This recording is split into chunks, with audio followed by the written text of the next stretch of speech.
the way I look at it is like, I think I can run under 11 hours for 100 miles on a controlled course.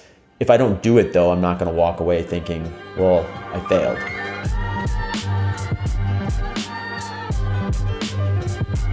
Yo.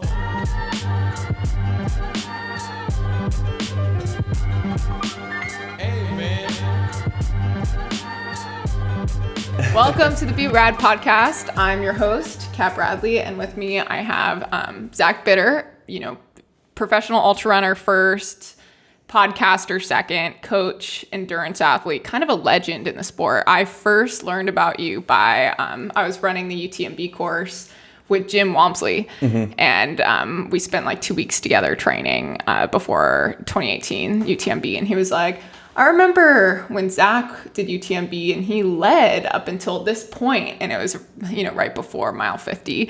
And is that true? Did you just go out? That was actually Zach Miller. Oh, Zach Miller. Oh my God. There must be something floating around the internet that like mistaked that though, because I get asked that all the time. People confuse that one and sometimes like the Zach Bitter, Zach Miller, I think is like just people get confused just by the first name similarity. But that one, I think there might've been some like mistake in a write-up or something, because like I've had a bunch of people like ask me about that. That must have been it, because I know Zach personally. I know you personally, and like still I call you Zach Miller by accident like 2 minutes ago. And one syllable last name, same first name. and both very bold racers too. But Jim, to say that, who's super knowledgeable, he got that confused. He's the nerdiest of the nerds, and follows all of it. So yeah, but I remember that year Zach Miller was up in the lead by like 30 minutes, and then paid for it. But being a very tough runner, he still I think got sixth place, which, looking at that event now in hindsight, it's like sixth place at UTMB is not too bad. I know. I got sixth in 2018, and like at the time I was like, shit. And now I'm like, that's like a prized possession now. Yeah. Exactly. I'll drop it in conversation occasionally. Well, that is so funny. I've been imagining you at that point. It's a pretty rugged section that we're talking about, leading the race at that point. And I was like, man, that's crazy. So I won't be leading that section of UTMB anytime soon. Yeah. You'll run a smart race and get in the top 10.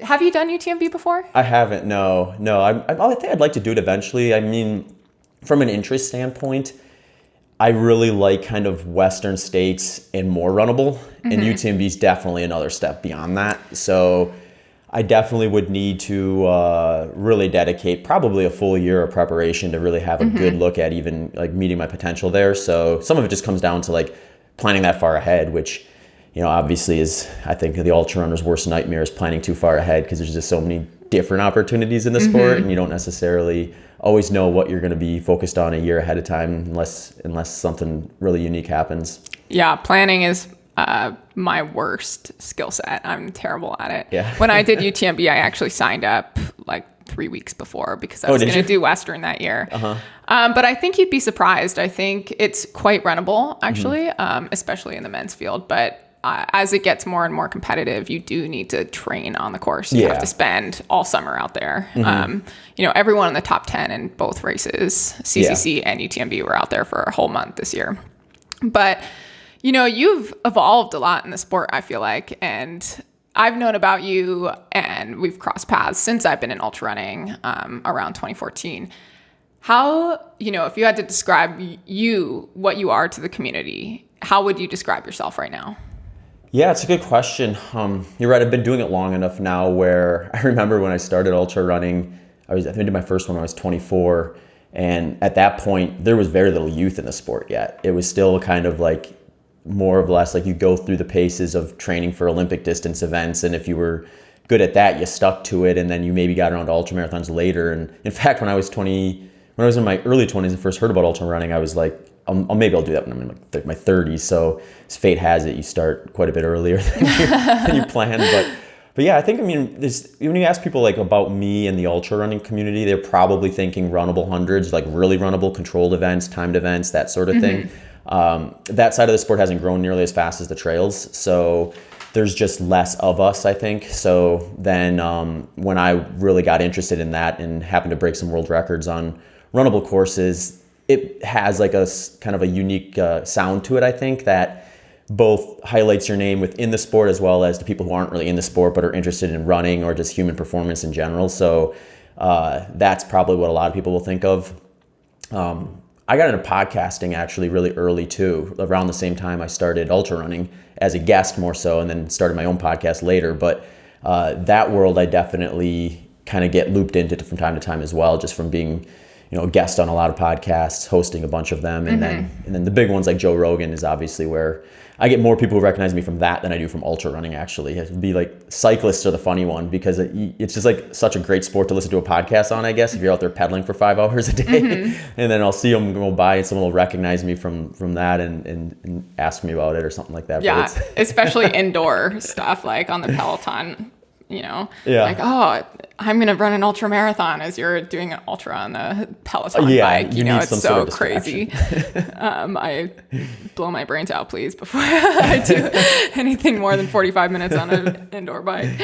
Yeah, that's so interesting because you have been known more as a voice in the sport, I think, in the last few years, especially with Joe Rogan, and also being an advocate. You're one of the first people that was an advocate for the higher fat diets. You're the first person that I heard of that did that, and I was like, that's crazy. How does that feel to be this representative of this way of running ultras? Yeah, it was interesting because I got into it pretty early, 2011. So I've got like the majority of my ultra running career, actually all but I think 4 events that I've done that approach with. So, I learned about it, or I guess I started taking it seriously when Tim Olson actually was doing it. I don't know if he still does or not. My guess, he wasn't nearly as vocal about it or didn't talk about it as much, but when he was kind of in his prime, more or less, when he won Western States, he was kind of like edging that way, at least. From the way it appeared to me. So I was like, that sort of answered my question as to like, is this even something worth considering? It's like, well, if the guy who's running the course record at Western States at the time is doing it, then it can't be that much of a detriment. But, ultimately I kind of went into it with the mindset of, let's see how this goes and I'll bail on it if it doesn't work. And for me, it seemed to work well for the longer stuff anyway, but it's not as kind of cut and dry, I think, as what most people think, where you're just eating no carbohydrates. And some of that's just like the sensation of it, where I'll do an interview specifically on that, and then they'll want to print a title that's like ultra runner doesn't eat carbohydrates. And it's like, no, I still eat a carbohydrate. It's just like drastically less than what you're going to see like, the majority of the elite endurance runners eating, where like 60, 70, maybe 80% of the diet comes from carbohydrate. Whereas mine is more of like kind of flipped on its head, where if you just swap out your fat percentage for your carbohydrate percentage, that's probably a little closer from a macronutrient ratio of what I do. So that's insane. So like, I eat around 400 grams of carbs a day. That's what I try to do. So same, that's what you do, like around 500 grams. Yeah, well, sort of, but like when you think about it, like, because fat is 9 kilocalories per gram. So on paper, it looks a little skewed. So like 200 grams of fat's going to be closer to 400 carbohydrate from if you're balancing it all out. But yeah, there are definitely days where I'm probably up 300-400 grams of fat if I'm doing like a 30-mile run or something like that. And that's so wild. I hate fatty foods. Yeah. I Well, then you probably don't want to try this. No, I won't. I remember Jeff Browning right before Western he does States. It too. Yeah, he told me, I was running with him and he was like, you got to do it. You got to do it. And I was like, no way. I was probably a little more like that at first when I first started it, because for me, it was a difference maker. Like I went from feeling like I needed to be eating like probably 300 upwards to 400 calories per hour during these 50-mile races and finishing them kind of feeling like, I made it through here. But if I had to do this 50 more miles and fuel that way, there's just no way I'm going to be able to stomach all of that. And who knows? There's a lot of new research now about like gut training and things that I could have maybe done to kind of go a different direction than the one I did. But it worked so well for me. I probably in the early years was a little more like Jeff, where it's like, tell everyone who's going to listen kind of about it. And then you start, getting into it more and realizing just the variability from one person to the next, to you fine tune exactly kind of like more of a, here's an option. If what you're doing is working, then I don't know that you really need to be looking to make a big change. But if what you are doing which is more along the recommendations, isn't working, maybe something worth considering. Or sometimes they'll get people who are just very interested in playing around with it, and it's a big enough interest to them they're willing to, potentially like make some mistakes and things like that, and they'll want to try it out as well. But more often than not, like you said, I've talked about it often enough that and there's not a lot of people like me and Jeff. In the ultra world, there's much more than there is in the Olympic distance world for some, I think, obvious reasons. But, when someone does look like training, endurance, low carbohydrate diet, my name usually pops up. So if someone's going to be doing that approach or is doing that approach and they're looking for a coach, they usually find my name or just come across it. So I probably attract a higher percentage of people who have already been doing it for a couple of years than, say, the average endurance coach would. Yeah. Can you list some of those obvious reasons that you mentioned that it's more prevalent in ultra running than just total layman's terms? Sure. Yeah. I mean, the easiest way to think about it is think of like intensity on a spectrum from like we're sitting here, like we're like very low on the intensity spectrum. Yep. If we got out and went over to Town Lake and just started sprinting, we'd be very high on the intensity spectrum. And there's everything in between. And then like your race intensity is going to fall somewhere on that spectrum. So in ultra running, we tend to be more focused on the longer events. Even our shortest event is, further along down the intensity spectrum than most endurance events are. Once you get to 100 miles, now we were talking about a situation where like you're probably not crossing your aerobic threshold in any meaningful way over the course of that time out there, or you're going to find yourself in trouble from going too fast at any one spot.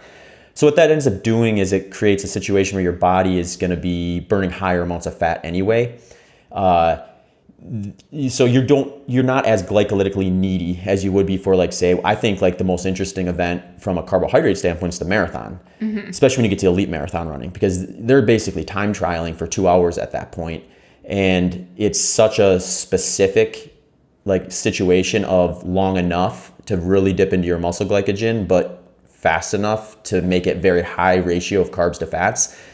You can't really afford the extra steps it takes to break down fat and burn that. You need that quick hit.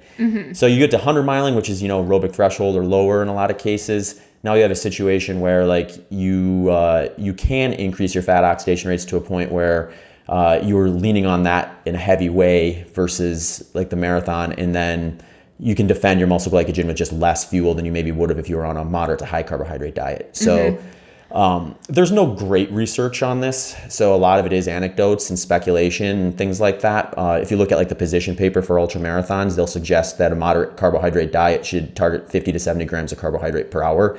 From my experience working with myself and at this point over 1,000 other people like doing this sort of a thing for one reason or the other, and then talking to some guys who have done some research in their labs, a lot of it unpublished, but they just see a lot of low carb endurance runners coming through and they're able to kind of test where they're at and what they're doing. The suggestions that I've heard from like Matt Carpenter, he's one in the UK that's done a lot of research with this, or Dan Plews in New Zealand as well. More triathlons with Dan Plews, but their data would suggest like we were looking at maybe like 30 to 45 grams per hour on race day. So to me, what that just means is like you have a different kind of target for fueling on race day. So then it just becomes like, are you someone who struggles to hit that, say, 50 to 70 gram target? If you are, then maybe you want to reduce that fueling need on race day to the point where now your target becomes closer to 30 to 45 grams. And I probably fit more into that second category. So when I did it, it worked well for me because it alleviated that logistical need that I would have had to do otherwise. So I have a couple questions. First, ultra running is getting just so much faster and more intense. In the 100-mile distance, but especially in the 50 and 100K mile distance, a lot of it is on that line of marathon effort. My 50 mile, sure, 50Ks, but even 50 miles is, not that much less intense than a marathon. It just, it's just a little bit less gas. And the times are quite fast, and you don't see a lot of people doing this high fat diet at the top level of the 50 mile on trail. We see you're obviously at the top level, but it's very few.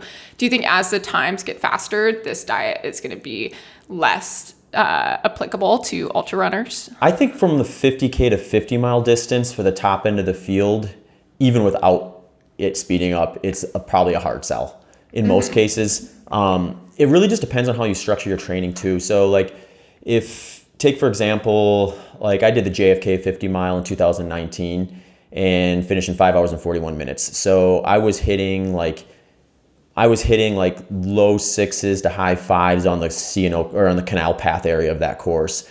I was following the diet I'm doing now. On race day, I was taking a little more than I normally would for, say, a 100-miler. For a 100-miler, I'm probably hitting 30 to 40 grams of carbohydrate per hour. That's what I did when I ran 11:19 for 100 miles. And I got that number basically off I got my fat oxidation tests done, and at the goal pace I was going to target, I could kind of tell like where the ratios of carbs to fat my body was demanding at that intensity. So I just fueled according to that. 50 miles at JFK, obviously I'm bringing the pace down closer to 6 or under 6 for good chunks of that course.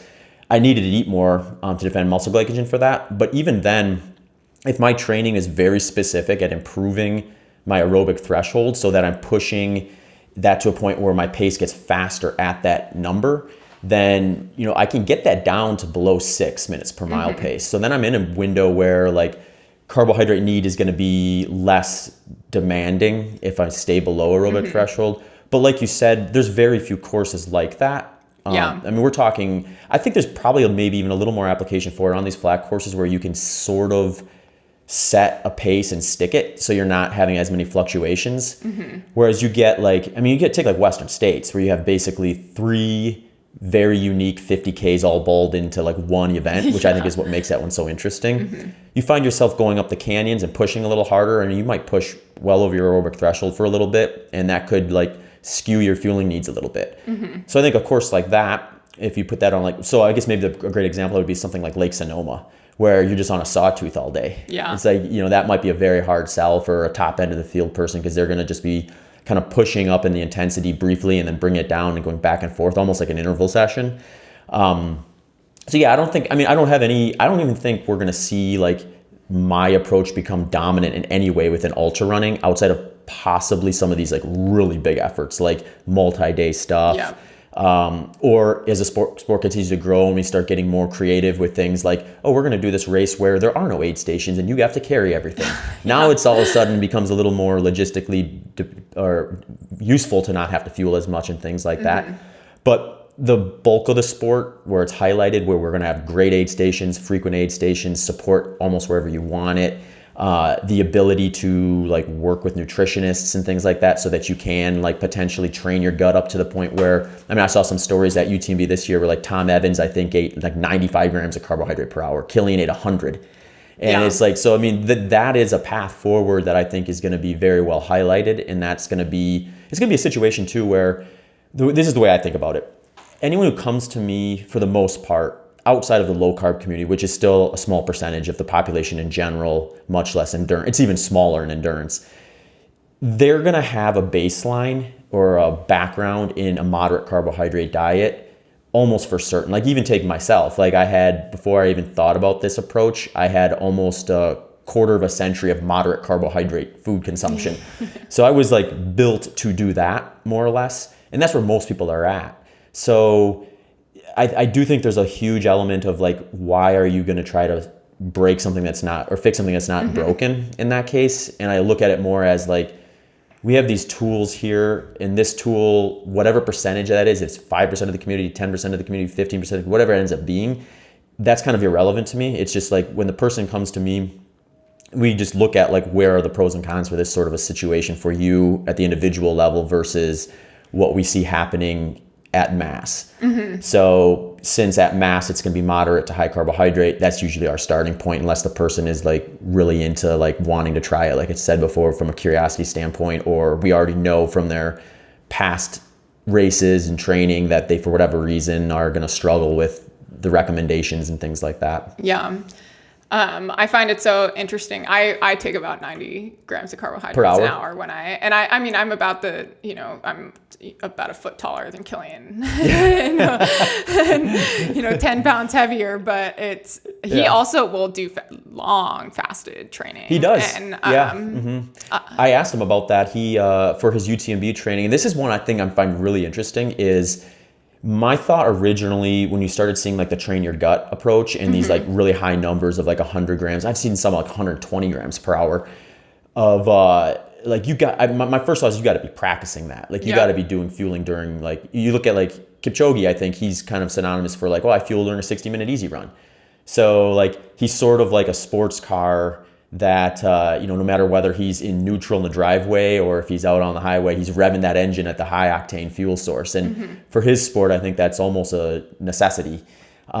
Whether Killian needs 90 to 100 an hour based on his training, I don't know. But for him, if he's not, the way I look at it is like, if he's not having digestive issues running for 19 hours on 100 grams of carbohydrate per hour, why would he change that? But yeah, the thing that I always find really interesting, I don't have the answer for, is like, he said that in his training, it's like tops out at 25 grams per hour. So he's not training his gut in a meaningful way. Maybe he's eating a bunch of like sports products just in his day-to-day life, and that helps too. Yeah. Because I guess you wouldn't technically need to be doing it during your run. But where I think it gets interesting is like when you remove yourself from the elite side of the sport into kind of like the everyday person. And I have a lot of clients that come to me and they all have like a dual goal where it's like, I know ideally I should lose 10 pounds from, so I'm doing this partly for a health perspective. And that person doesn't necessarily want to be like filling 600 calories of their daily intake from sports products to train their gut to be able to do that on race day. So there is like this variance between kind of the Gen Pop and kind of the elite side of the sport, where I think things just get a little more refined on the elite side because they have more controlled lifestyles. It's easier to study. It's easier to kind of manipulate variables and recognize what they're doing or not doing because they don't have all these outside factors that are also playing a role. Yeah. So you got into this in 2011, right? Yeah. And I'm sorry, I'm just drilling you on this. No, I'm fine. sure that's annoying because that's who you're known for. But I'm personally very interested because I am, I'm a coach too, and I tell my athletes not worth the risk because there is a certain degree of risk in it. And you see at the high level, but also in the amateur level, I know a lot of people that it increases your risk of rhabdomyolysis or kidney breakdown. And we've seen it in some big advocates for this high fat approach. And I'm just trying to learn, like, A, how do you advise your amateur athletes to do that? B, how do you distinguish who you should advise these diets to? Because my guess is you're coaching a lot of women. And in the last 5 years, especially, the research has shown that it's especially risky for women in their reproductive years. And how do you take a look at the whole person and figure out, like, maybe this extreme lifestyle isn't for you and maybe this will work really well for you? And I am not knowledgeable in that. So I just tell my athletes, I'm like, I'm not an expert. Don't do it. And if you want to do it, talk to someone else. Yeah. And if I have someone if we're concerned about health type scenarios and things like that, I essentially take the same approach as you do. I share with them, I lean heavily into the negatives and say, here are the potential things that are downside. I think a lot of the like rhabdo type stuff is probably more a hydration thing, which is worth considering because carbohydrate, I mean, look at the last part of that word, hydrate. There is a hydration component that is beneficial to consuming carbohydrate in the sense that it does help with that. A lot of that can be alleviated, I think, from like proper sodium intake, which also opens up a whole other can of worms of like, well, what are our recommendations going to say for someone following your diet from electrolyte intake versus someone who's also kind of helping out with or getting assist from that from their carbohydrate intake and things like that. But from the male to female side of things too, it's like, I'm never really going to just tell someone like you should do this. Usually if it's something they're considering and things like that, they're already working with a professional or a dietitian and making sure they're not doing anything damaging to themselves and they have that information. Yeah. And if they don't, then I lean even heavier into like, well, this is where it's at. This is where the recommendations are. Like if this works for you, it means you're probably in a smaller percentage of the population. So like, play your odds kind of a thing from a realistically, this is going to help you or not help you. But at this point, it's pretty rare actually now that I get people who come to me and that want to like make the switch versus most of my clients either come to me and they're already like, yeah, I define moderate carb. I don't have any issues with fueling or anything like that. Not interested. Or the other option is I've already been doing this for 2, 3, 4 years, maybe even more. And I just need you to help me manipulate the the ratios of macronutrients. And the funny thing is, like, I tell more people to eat more carbohydrates than I do reduce them, because the people that want to do this approach have usually been doing it for multiple years and are falling closer to a strict ketogenic diet. Like, I'll get people quite frequently that are like, oh, I'm eating 30 to 40 grams of carbohydrate per day. And it's like, when you look at, like, well, first of all, ketosis is a physiological state. It's not a gram per day thing. So you got to consider lifestyle. Yeah. So, lifestyle to get into ketosis, if you're doing very little, you probably do need to go below 50 grams, maybe 30 grams of carbohydrate per day to do that. You introduce 2-3 hours of exercise, and then also some higher intensity stuff if you're doing short intervals, long intervals, and stuff like that. You're introducing a higher demand for carbohydrate and still staying in what you would consider like a therapeutic ketogenic state of like 0.5 millimoles of blood ketones. And for example, I tested myself on a buildup for the Tunnel Hill 100 mile in 2018. So it was like a 3 week of my peak building. I was probably training 20 hours a week during that 3 weeks. There were some days where I was pushing 200 and even a couple almost 300 grams of carbohydrate, but my training was so high that I was still producing usually between 1 and 2.0 millimoles, millimoles of ketone bodies, which would be like, anyone would look at that number and be like, this person is in ketosis. So like, it really gets, I think, messy in terms of like, it's sort of like lactate threshold, where it's like, we've got like 5 different terms to mean that same thing, and they're all looking at it through a different window, and it's a moving target because you've got elite marathoners who can push it almost to 2 hours, and you have like the average person who can maybe sustain it for 60 minutes. So it gets like really messy. So yeah, you have to be, I think with any of this stuff, it's like you err on the side of caution with where the recommendations are currently at. And then if you come across someone who is fitting outside that mold and wants to play around with it, then you open that door. I'd be curious for you, like, when your clients come to you, do you track like approximately what percentage of them would even come interested with that or are currently doing it? I don't track percentage. I had quite a few in the beginning, especially when they're like, this launched. Idiot Zach came and told me to do this, and now I'm going to put this on your plate. And well, it's your podcast, honestly, with Joe Rogan was a huge, I got a huge spike in people asking me about it. And I had a lot of people that I knew and were close to me that had experience with rhabdomyolysis. And essentially how I was explained why high-fat diets are a risk for that is because rhabdomyolysis is your kidneys not being able to keep up with the muscle breakdown of the effort. And when you don't have the glycogen to support the efforts, especially over a period of time. So this could be like not having carbohydrates to recover, could not be having carbohydrates during exercise. And it could be like, it's not, say you get rhabdo in a race, the race was the tipping point for that, but it could have been caused by months of training without the proper recovery, essentially, whatever that means for the person. Yeah. And how I was explained to it about it was when you don't have glycogen stores to break down, even though we all have some, if we have limited glycogen stores to break down, then we tap into the muscle breakdown first, and then the byproduct of that is toxins, and so that when we can't filter that out through our kidneys, that's when we go into rhabdomyolysis. Obviously, caveat here, I'm not a doctor. Right.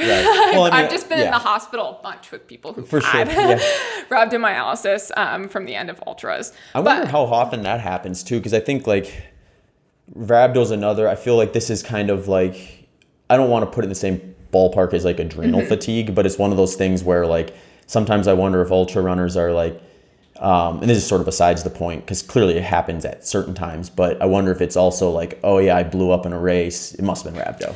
And that's so interesting, and I think maybe some people do that, but I've also ones are actually going in and getting looked at. And I've had people that I know, more than one, but especially one that had a history of rhabdomyolysis, and every time you go into rhabdo, you're more likely to get it. And I went with this person to literally 10 different hospitals after ultra events, and One time a doctor was like, this guy is going to be on dialysis by the time he's 40. Like, it's not good. And so that's the only thing. And I think there are certainly some cases where it's like, oh, it must be rhabdo, I'm puking a lot. But it is like a very serious thing.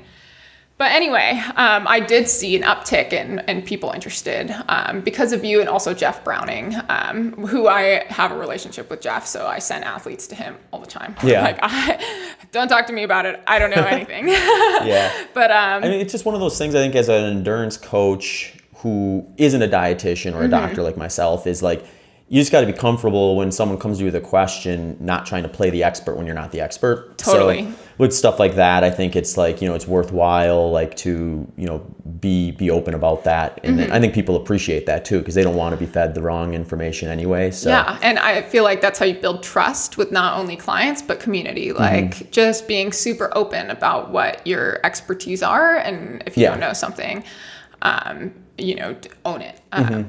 But I wanted to ask, the diet for me seems restrictive, and not a knock at all, but I have celiac disease, and so I can't eat gluten, and I feel like celiac disease controls my life. And I was wondering if you ever felt like your diet controls your life. Yeah, it's a good question. The only thing I think that would make it a little bit more challenging is the fact that, like, our kind of infrastructure is maybe built around moderate carbohydrate to a degree. I think the way I look at it is, like, if I blindfolded myself and went into a grocery store and just started grabbing stuff off the shelves, I'd probably end up with a moderate carbohydrate stuff. Or if I went to a restaurant and just randomly ordered, like, if I just said, like, what's the most popular thing on the menu, and they just gave it to me, it would probably be moderate carbohydrate for the most part. But since I'm not strict ketogenic, I have a lot of flexibility, and I also look at nutrition more through a multi-day lens. So rather than thinking, like, let's say, for example, I have a day where I'm going to do like a bigger workout, or maybe here's a better example. Let's say I just do a normal training day, and then I'm going to go out with friends. We're going to go to a restaurant, and then we go to a restaurant. It's like an Italian restaurant. And it's like, oh yeah, there's not a whole lot of great low carbohydrate options here. It's like, I'll just go with it, keep a ballpark idea of kind of like where I hit my carbohydrates at for that meal, and then adjust in other meals. Because I'm still eating probably like 80-90% of my intake from stuff I'm cooking at home, which is a lot more controllable. And then I'm kind of in where I want to be eating anyway. So what and when I'm wanting to be eating. So I think most of the time people are thinking through diet as like this 24-hour kind of reset where, like, oh, I screwed that day up, tomorrow I'll make it right. And then they're looking at it through kind of like a start over versus of like, well, here's a 3-day stretch. If I have, like, say, a fast interval session on one day, easy day the next day, and then maybe like a moderate intensity run the next day or something like that. If I want to like borrow some of the carbohydrate from that easy day, because I know I'm not going to really need it on that rest day the way I would on a day that's a little more glycolytic, then I can do that, and it doesn't feel nearly as restrictive. And then there's also the whole thing with, like, this would maybe be a better question for somebody who is like not active, because then it does become kind of restrictive. But in my opinion, eating in general probably becomes a little more restrictive if you're sedentary. Yeah. So like when you're talking about like someone like myself who's routinely eating 4,000 plus calories a day, I find myself eating because I know I need to a lot more often than I'm like not eating because I feel like I'm going to overeat and therefore pay the price of overeating continuously. Yeah. So maybe once I retire and become completely sedentary, you can have me back on and I'll talk about how miserable my life is following this. Eating 3 steaks a day. Yeah. Cat, not another avocado. Speaking of, do you get sick of those foods? I assume you eat like mostly eggs, steaks, burgers, brisket, avocados. That's another thing where I probably get a lot of I wouldn't say misperception, but just a lot of questions that are maybe not as accurate from the Rogan interview I did, because the way I describe it is I started in 2011, so I've been doing this for about 11 years now. It took me about 2 years, probably, 1.5 to 2 years to really dial in like where I wanted my macronutrient ratios to be during different phases of training. Because the way I try to train is I'd make sure I have a good, strong aerobic foundation if I'm doing a 100-miler, which is usually what I'm targeting for a goal event. Then I'm doing probably shorter, faster stuff earlier in the plan than like you would see in a traditional endurance plan. moving into kind of moderate intensity stuff. And then ultimately at the last third of my plan, I'm pushing almost all my training load into just developing the intensity that I'm going to race at. So for a 100-miler on a track, that's just a ton of like up to my aerobic threshold, or it actually looks really similar to like a maximum aerobic function training strategy for that end part of the training plan. So each one of those different training periods, they have a different focus from an intensity standpoint. So I'm eating a little bit differently from each of those from a percentage of carbohydrate intake that I'm taking in. So when with that, that's the one thing that has stayed constant from like the very beginning when I started to now.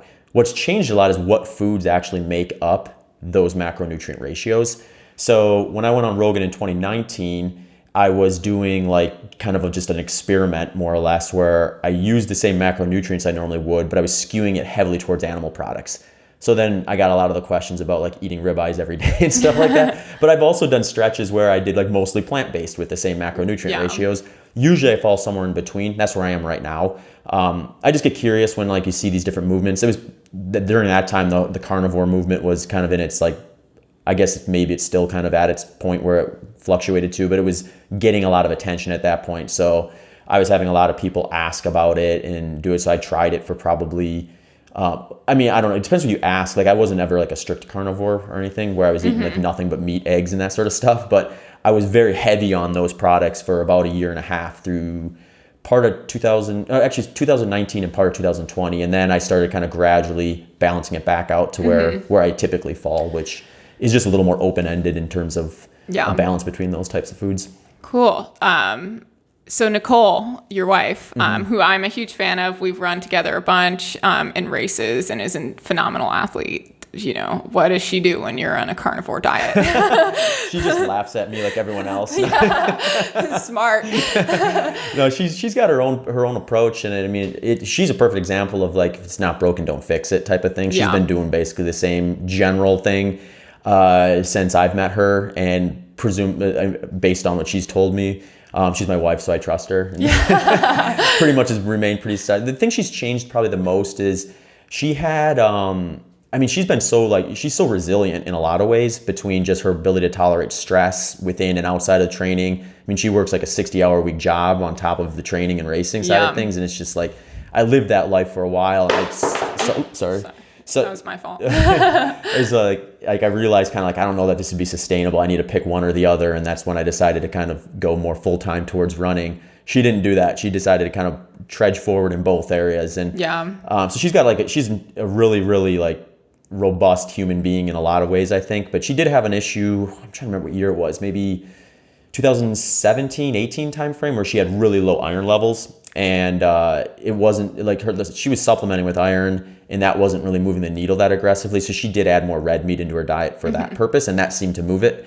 So I don't know if there was a bioavailability thing between the supplementation and the actual like whole food that was at play there. But for her, you know, she's definitely eating like she's probably lower carbohydrate than the average endurance athlete is, but not to the finely tuned way that I'm doing it.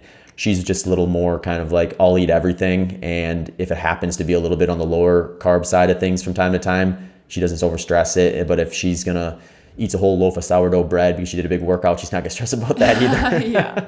I love that you called her robust because she is, I mean, you never see her and know her and use that word because she's so sweet and nice. And, but she's a durable athlete, you know, and it's so cool.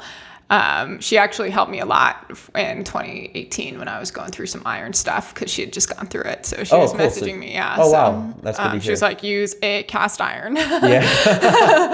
And that helped a lot. I had like a ferritin of like 4. Yeah. That's such a hard one because it's like some people, for whatever reason, seem to absorb it no problem at a higher rate in their iron levels. I mean, you get someone like, I think Camille Herron actually had the opposite effect where high iron, which ironically enough, you get the same symptoms of lethargy. So it's like, which is weird because I think a lot of runners, I remember when Nicole first was having those symptoms, she had people just say like, just take an iron supplement. Don't even bother looking. And I'm just like, you might want to just get a blood test done. Yeah. And check out and see where it's at because like you don't want to be piling a supplement on top of high iron levels either. And, for hers, I don't think her ferritin was at 4, but it was low enough where it was like, you got to do something about this if you want to make this sustainable. And she does supplement with iron too. So that does help to some degree. I think when she gets it to the point where she really wants it, she's got like some red meat in there. It's not anywhere to like 2-3 pounds a day or anything like that, like the carnivores are doing, but she'll eat it probably a few times a week.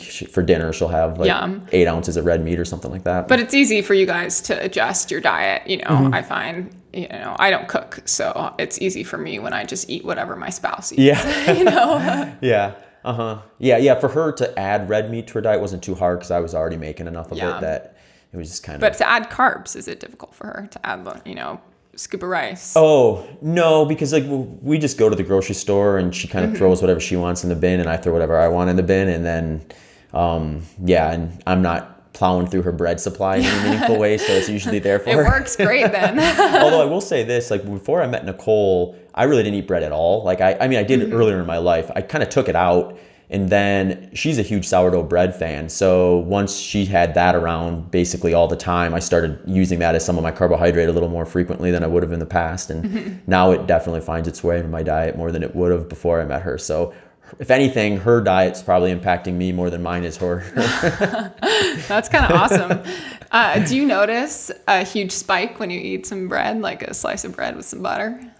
I think like what I noticed when I first started doing it especially was I felt like when I did have carbohydrates, it felt like I got a little more pop to it. Kind of similar to like, have you ever gone through a phase where you were drinking like a lot of caffeine and then it sort of started losing its effect?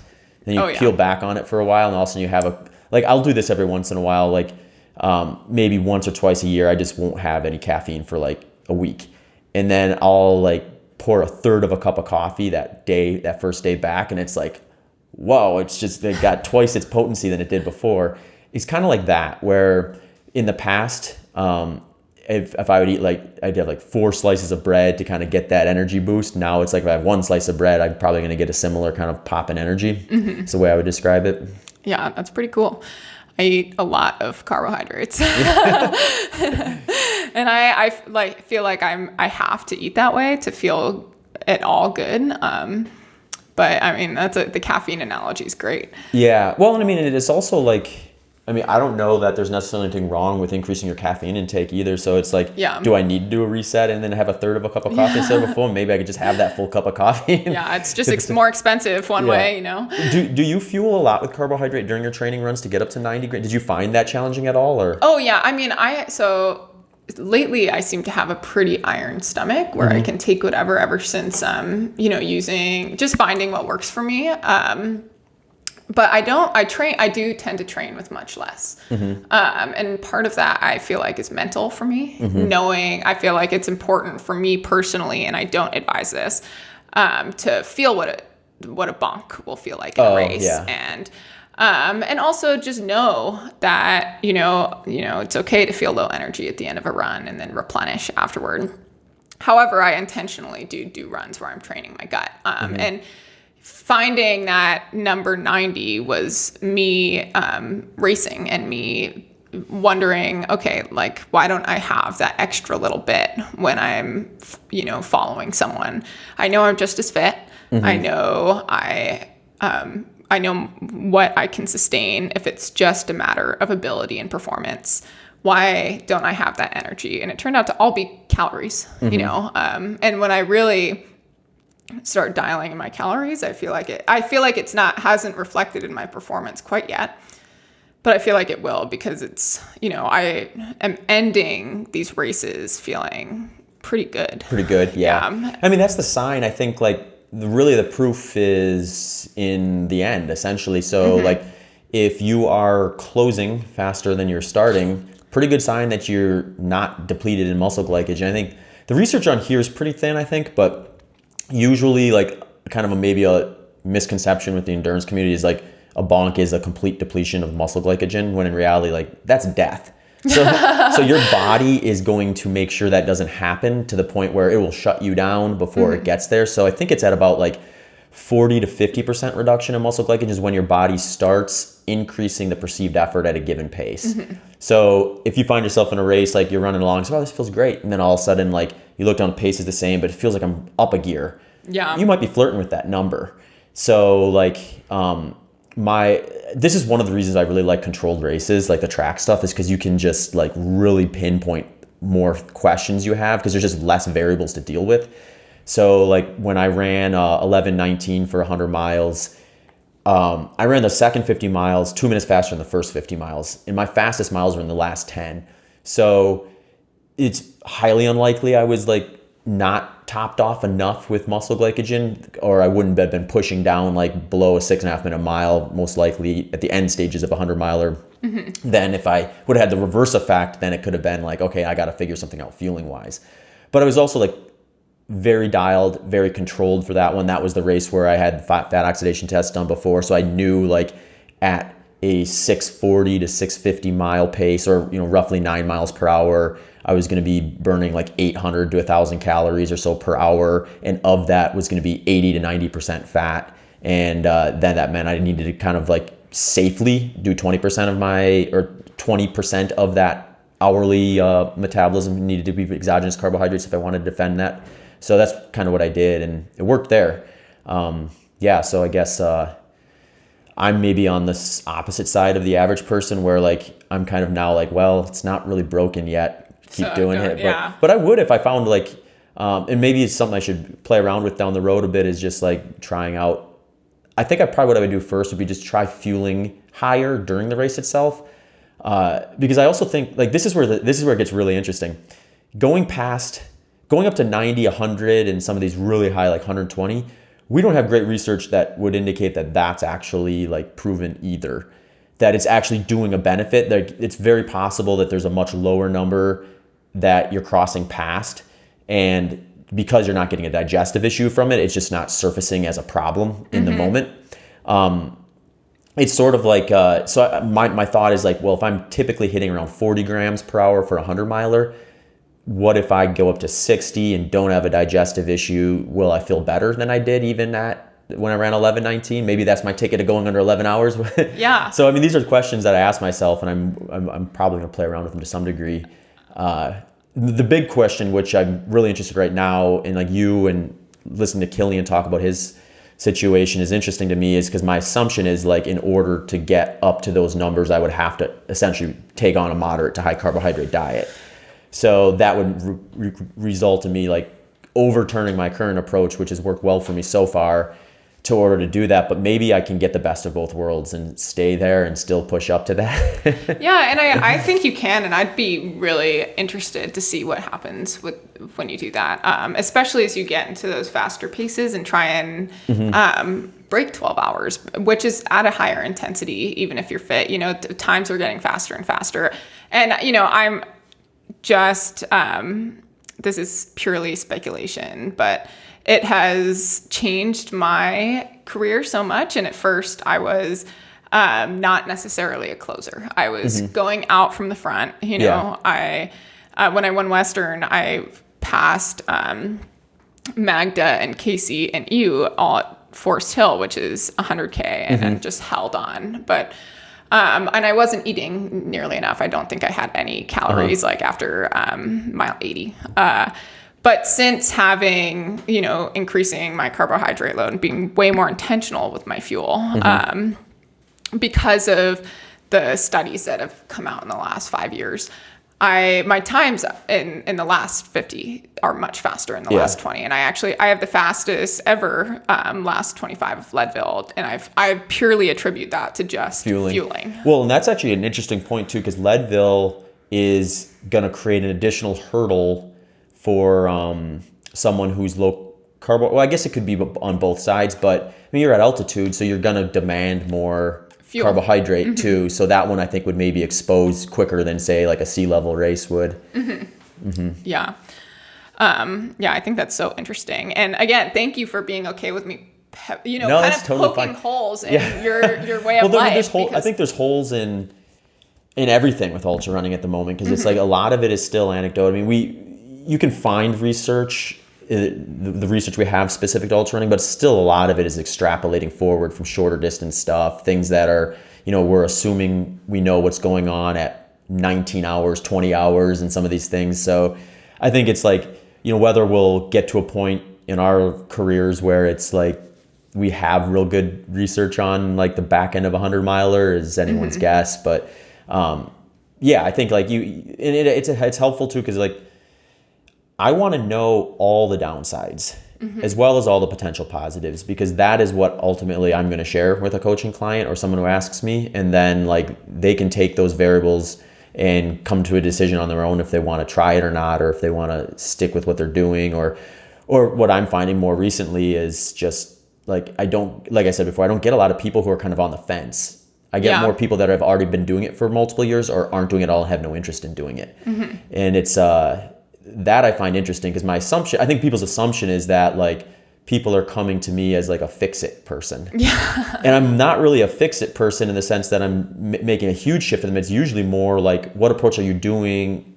Is it working or is it not? And what small adjustments do we make? So a lot of times with like the low carb folks that come to me, it's like, okay, like I said before, you're eating less than 50 grams of carbohydrate diet. Let's get you closer to 100 and 150 grams per day on average, and see what you notice there. And then if that is an improvement, then we have some incentive to maybe walk it up higher than that. So I have some folks that we get up to that point, feel great. We walk them up a little higher, no real benefit in their performance. So they kind of gravitate back to that. Others walk them all the way up to moderate carbohydrate diet. So, I do get some people every once in a while who I swear are going to have a hard time because they're keeping their carbs too low and they seem to be able to do better. Or continue to do well, I guess you should say, with a more restrictive approach than what I do. And I mean, I don't really know what to tell those people other than like, hey, I guess if it works. If it works. And I just think like, again, like we were kind of talking about in the beginning, you have this like much bigger window, I think, of what can work with a race intensities that are as low as ultra marathoning, because we do have a more, even in the moderate carb world, even split between fat and carbohydrate metabolism going on during race day versus, marathons, half marathons and things like that, where it's like you're pushing that pedal down pretty hard. Yeah. One other question though, that's like that I'm really interested in right now, I'd love to hear your thought about this, is I think ultra runners if we look at endurance runners in general, or endurance athletes, I should say, we can include triathletes, swimmers, everything. I think ultra runners are the worst pacers out of all of them. And I think part of it is far. You're not going to run 100 miles in training. You won't probably even get halfway there unless you're doing a race. So you're doing some guesswork with pacing to a much higher degree than you would, say, like a finely tuned marathoner who might do like a 22-mile long run with 16 miles at goal marathon place. They can like envision what it's going to look like to close that small gap. Yeah. When you're doing a 30-mile long run, it's like, 70 miles. I'll see if I can close that gap. It's just a little different. And I think like I talked to, would be an interesting guest if you ever want to dive on this topic, is Nick Curry.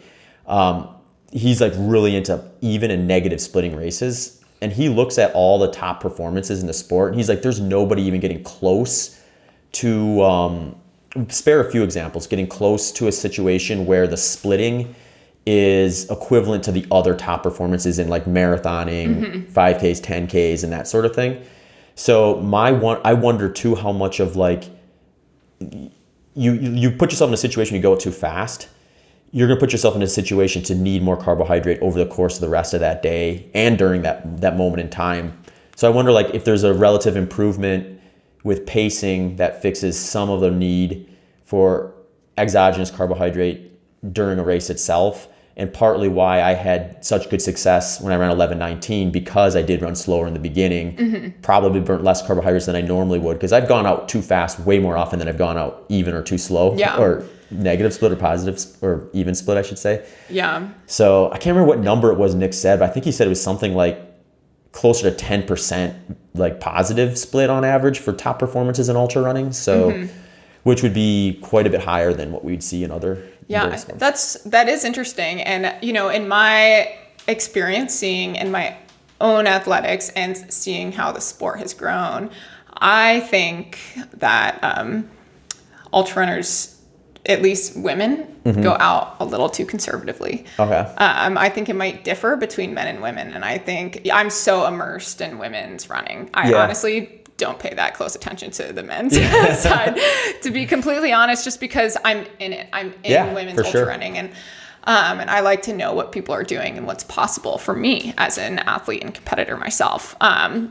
I think it does differ for men and amateurs. I think especially amateur men, tend to go out too fast and blow up. I think most pro men, I would say, tend to go out too fast and survive.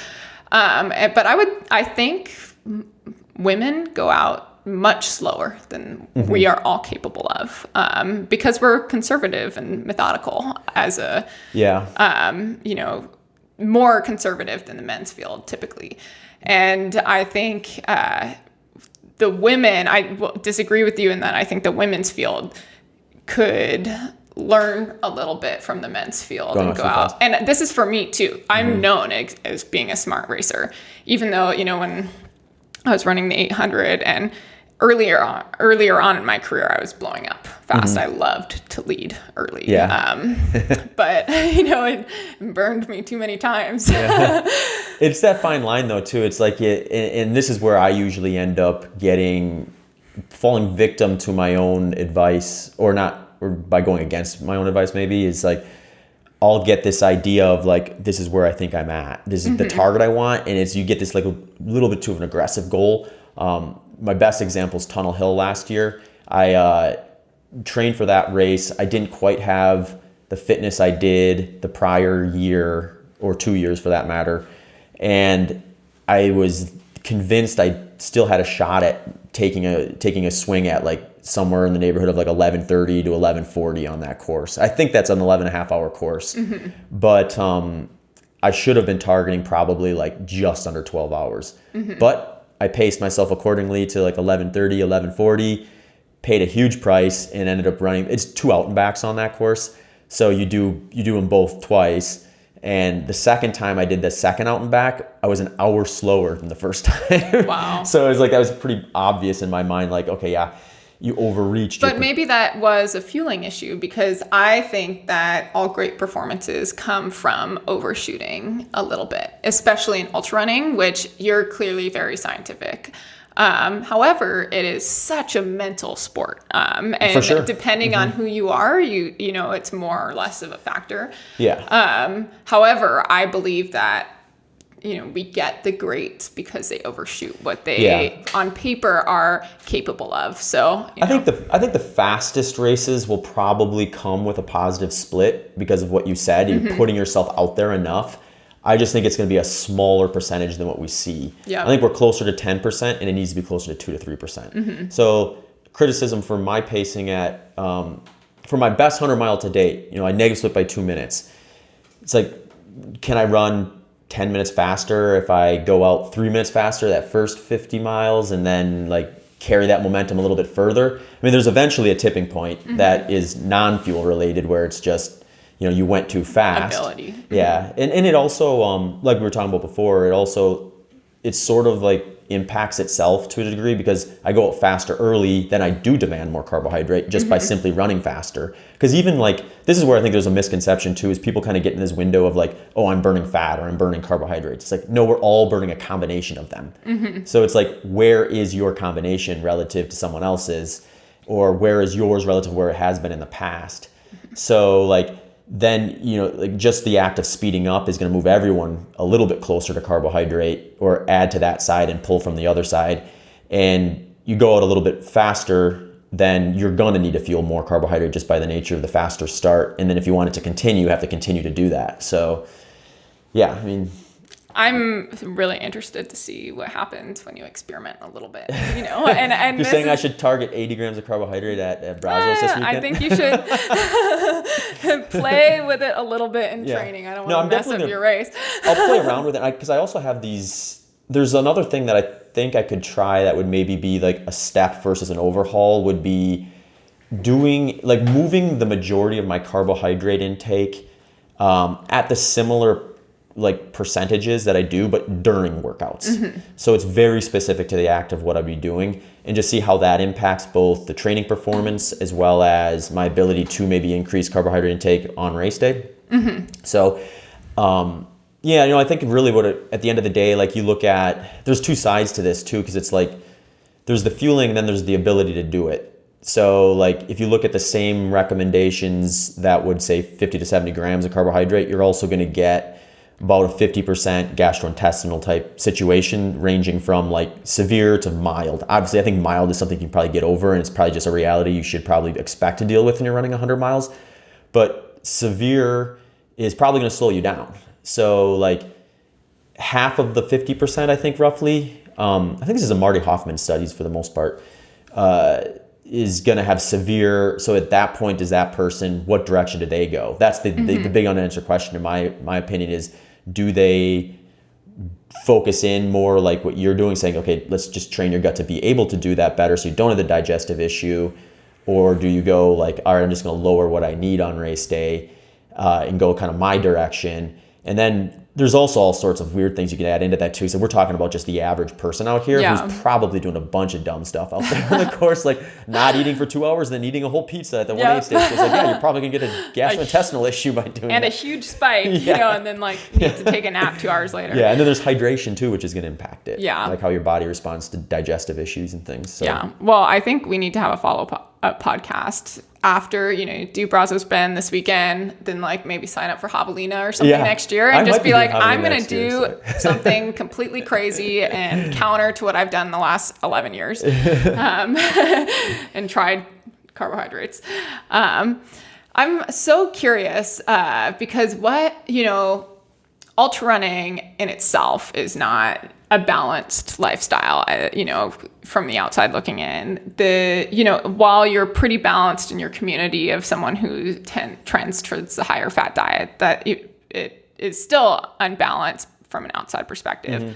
Yeah, the whole lifestyle is. Yeah, and it's, and I, this is coming from someone who is a workaholic ultra runner and completely unbalanced. So no judgments here, but where do you find balance in your life? And what do you do outside of running and food that fills your cup? And like, what are your other hobbies that, where you're like, okay, this fulfills me and it's not necessarily my job? Yeah, it's a good question. I would say like maybe one thing that for my own personality is a little bit goes a long way for me in terms of like meeting my own needs. So it's more, for me, it's more of a question is like, when I was single, I could just be a monk to a much larger degree. Now that I'm married, it's like, I got to also consider like my lifestyle and how it impacts my wife. So like, I mean, she's incredibly busy too. So there's a lot of time for me to focus on my endeavors with when she's preoccupied by hers. And we both have like an understanding that that's kind of like, going to be a priority for each of us, which is probably why it works for us. But, yeah, I mean, I think for me, like when I first started podcasting, I definitely was more interested in just sport in general and nutrition, and I wanted to stay away from running. I have skewed it more close to running now, but I would do a lot of other like sport type related things, like strength and power sports. I would, meet people. I got really interested in people on the other side of the spectrum. Like, what are people that are completely different than me, like twice my size, all like 60 seconds or faster type stuff. So I actually did a bunch of podcasts like within like the powerlifting community and the strength community because like, for one, I think there was a little bit of an introduction there because they were playing around with low carbohydrates before endurance athletes were. And then I got interested in what they were up to. So you make connections over the course of years and you go on someone's podcast that is in like the powerlifting community. And then, their followers listen to that and like, oh, who's this crazy runner dude? Maybe I'll check out what he's up to. So you just get introduced to it more. So I do just like maybe like watching what people are doing from a human performance pursuit outside of just running. And that pulls me enough away from running, I think, to like really recognize, what else is out there. The podcasting in and of itself is sort of like a endeavor. Like, I do all the editing and stuff on my own. So like learning, and I didn't have any skill set in that. So like learning how to do that, what it takes to do that stuff, like getting into that world and figuring it all out is definitely like a hobby that I'll do and things like that. But yeah, I mean, there's like just other stuff too, like random things. Like what I like to think about is like, well, okay, I'm going to take an off season. But I'm not going to need to like sit on the couch the whole time. Like, so what am I going to do? Like, what am I missing when I'm spending all this time training and recovering and finding things like stand-up paddleboarding or just, getting on a bike and commuting somewhere versus a car or something like that. Just like weird little things that I think that I find enjoyable that are sometimes like a little bit less available to me when I'm in full training mode. That sort of stuff. I grew up in Wisconsin, so I'm a diehard Green Bay Packers fan. So I definitely go like all in during NFL season and immerse myself in that world to some degree. So, I think my biggest, like for me, I think like what I do or where my personality maybe falls is like when I get interested in something, I love going all in. And I'll stay all in as long as it stays motivating and fun and exciting. But when it doesn't any longer, then I'm fine stepping away from it and pouring that into something else. So like I think of this more now that I'm 36. When I was in my mid 20s, I was like, oh, I'd be ultra running until I'm like 60, or for the rest of my life type of thing. You can't imagine your life without running. Now I'm like, you know what? There'll be a day where it's clear to me that I'm not going to run my fastest 100-miler anymore. Obviously, our sport is unique in that you can just go up in distance and sometimes, do the Jeff Browning thing where you're like 50 and you're still competitive. I don't suspect that happening to me. I think I'll probably do a 180 and maybe dive into strength sport and things like that and just like see what happens if I stop running altogether and lock myself in a weight room for a couple hours a day and go, I guess like, who's it? Ryan Hall sort of I did was that. just going to say, another follow-up podcast that we need to have when you retire. I'm so fascinated by that. Unrecognizable. Oh my God. You think you're sick of eating now. Right. Yeah. Just wait. Yeah. Eating without the drive to want to eat because of all the running is a whole nother ballpark, I think. I know. I think I say eating when I'm in training. Part-time job. Yeah, it is. It's such a pain. I'm like annoyed by it. Yeah. And you pay when you don't. Like, I think that's one that, like, when I get to a point in training where like I've got enough of a roadmap from previous builds where I sort of know like if I push to this limit in training, I'm gonna probably need a deload week around here, or I'm gonna need a rest day here. You get pretty accurate being able to predict it. It's a bit of a moving target, obviously. You got to listen to your body and recognize when you're like in a different state of fitness than maybe you were in the past. But generally, it can predict it to some degree. And then it's like, I'll find myself like not hitting that target. And my first question is always like, all right, go home and just literally eat twice as much as I normally do. Yeah. And then if the next day I'm shot out of a cannon, it's like, oh, that was it. Like that. Yeah, that was it. If I'm still flat, then it's like, yeah, okay, I just need a rest day. Yeah, I do the same thing. If I feel like trash, it happened today. I have been feeling like trash for the last couple of weeks because Thanksgiving, my family eats like birds and I'm with them. And so, like I'm trying to run ultramarathons. Where's the food? Came here, I ate like a bunch of cereal and felt great. And it's all about that. It's all about, I'm like, am I out of shape? I'm like, no, I just need some Lucky Charms. Just gotta put some gas in the tank. Yeah. So I think there's a bit of a theme here. As I've seen with unsurprisingly, a lot of ultra runners that, you're extreme. Is there any other personality trait that you could point to and be like, I am successful because my brain works in this way? Because I found that while we're all extreme, there's something different about everyone's brain that's a little bit different. What is different about yours? Yeah, I'm not sure how different this is. I think like what I look at from just like where I am today versus where I envisioned myself to be when I was younger. It's like I was like every basically like middle school age kid or boy who's like, I'm gonna be a professional athlete when I grow up. And then you realize, I'm 5'9", probably not gonna be an NBA basketball player. And like, you learn that lesson pretty quick. Like when you get cut from the freshman basketball team, you're probably not gonna make it into the NBA. I think like my introduction to running was sort of like, I was good, but I was never great. Like I got to state, but I wasn't on the podium. I competed in college, but I wasn't going to nationals, and I was Division III on top of it. So it was like there was never this like, I had like this super gradual introduction to running where like I undertrained compared to my like very successful peers in high school. And then it took me probably most of my college running career to get to a point where I was training at the level of where my peers were typically training at. And then like all that experience was like, focus in on your career. This is fun. If you want to have this running hobby alongside, great. You're going to stay healthy. You're going to have an ambition outside of your career, which for me was teaching. I never had an envision of being a pro athlete, even an endurance coach outside of like coaching the high school track team or something like that. Yeah. So when I did finally get to a point where like I started having good enough races where I was like, oh shoot, I can build a coaching business and sign some athlete contracts and make this a career. I had this kind of built-in like patience, because every year was sort of like something that I never planned on happening. Mm-hmm. So essentially, ever since I stepped away from teaching and started competitive running, I've always kind of went about it as like, well, let's just do this for one more year. And if it doesn't work out at the end of the year, if all my sponsors say, yeah, you suck now, or we don't want to work with you anymore, go get a real job, then I'll go and do that. So I think like maybe if there's something unique is like, I don't necessarily overthink about like, oh, I need to be better, or I need this next element to my running career to make it really fulfilling to me, because I've already exceeded any expectation I ever set out for myself within the sport, which I find to be, I think maybe unique within, like, I think it's easy for your head to go to what's next, and mine does go there sometimes. I think I have a unique enough experience to check it quick enough where it doesn't become like consuming. Yeah. The way I look at it is like, I think I can run under 11 hours for 100 miles on a controlled course. If I don't do it though, I'm not going to walk away thinking, well, I failed. I'm going to walk away thinking I got way more out of this sport than I ever did.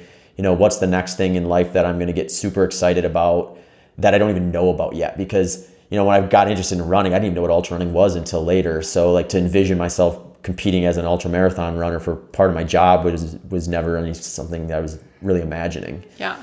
So I think patience, maybe, like I'm willing to be patient, because I just feel like it's not something that I need to happen right away. And if it doesn't happen, it's not going to change my life drastically in a way where I'm going to be like upset with my life choices or anything like that. Yeah. I find it so ironic because I came at you hounding about balance and, essentially criticizing you. I was like, this is the balance, man. Yeah. And, what I got out of what you just told me was that your key to success has been balance and has been, as you said, patience. But with that comes balance, because you have to not put all your emotional eggs in the running basket if you approach athletics like that. Yeah, I mean, that might be why I've experimented with alternative approaches too, because for me, it's not like, I think a lot of times the biggest like hurdle for someone who's got the potential to be great is if I deviate at all from the prescriptive way of doing things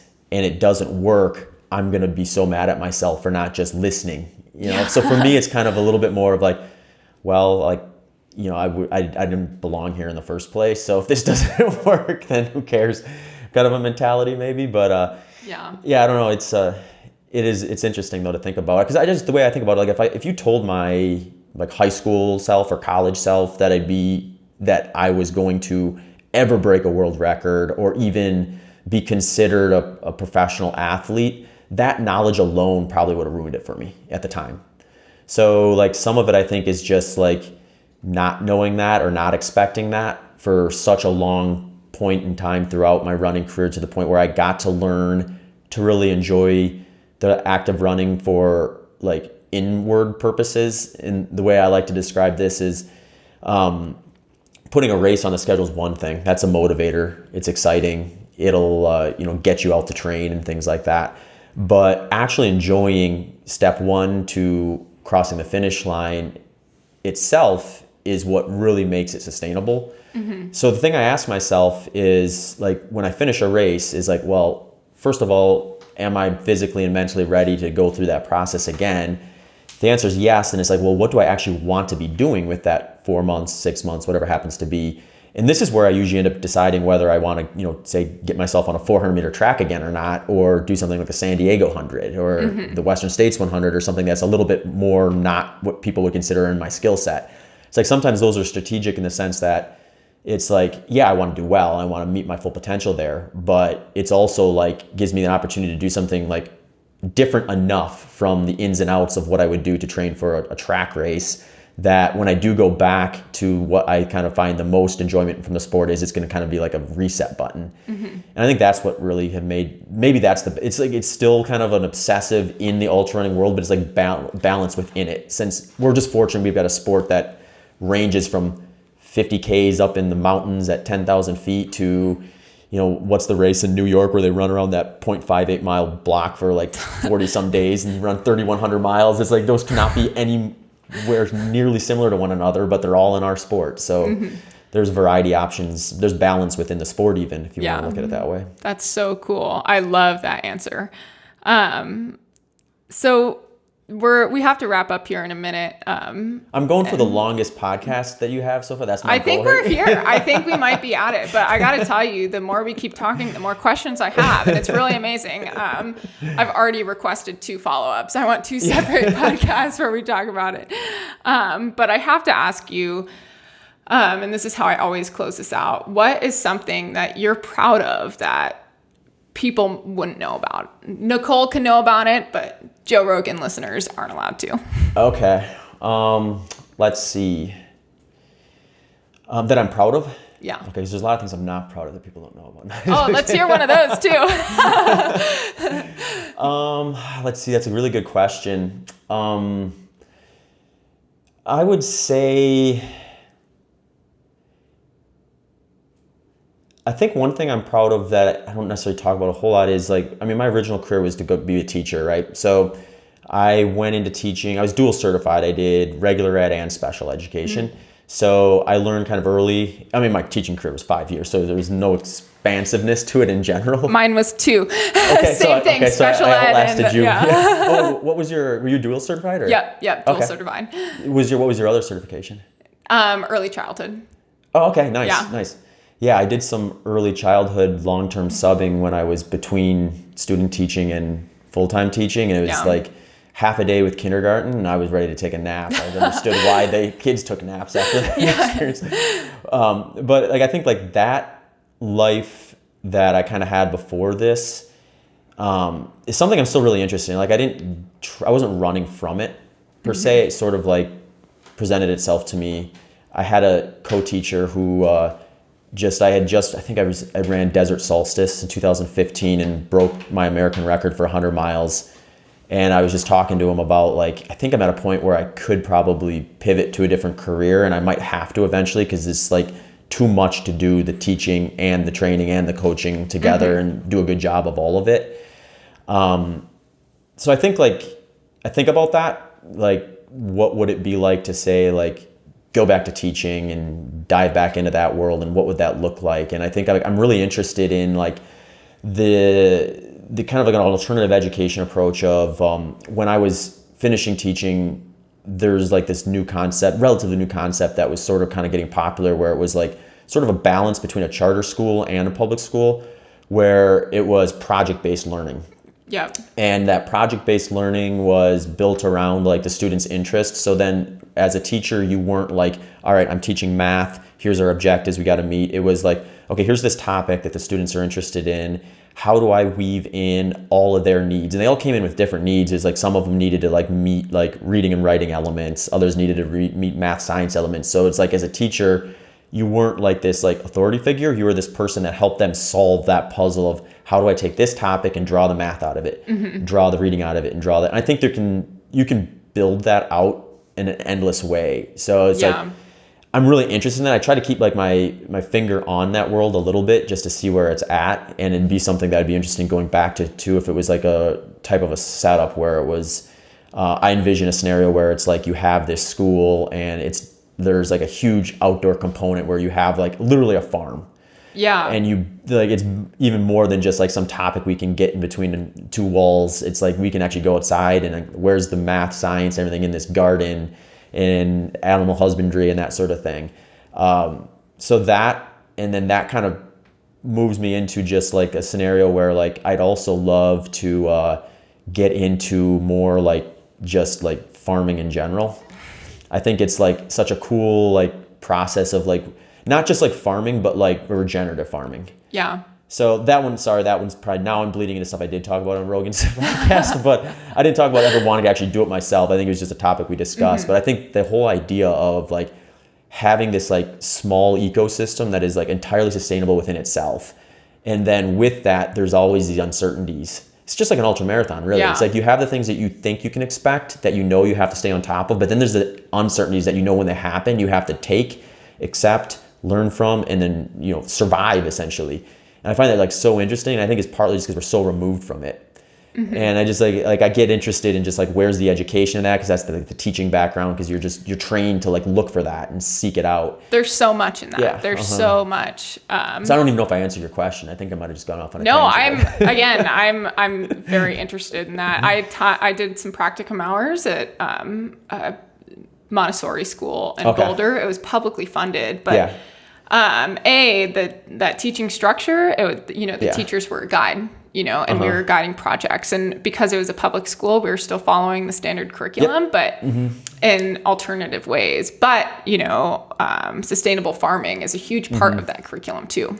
Yeah. But, that's pretty amazing. And as you said, it is just like ultra running. And I think you're right. It's this lifestyle that we have here, especially in the United States, and especially people who are attracted to ultra running. Like, we have an easy life. And I think we're all looking for those challenges, and we're all looking for the hardship of uncertainty. What is going to happen when parasites eat all my crops and I can't feed my family? But instead we're looking at it as like, oh my God, all of a sudden this thing that has worked for me in every other race is all of a sudden not working for me. How am I going to get from mile 70 to 100? Yeah.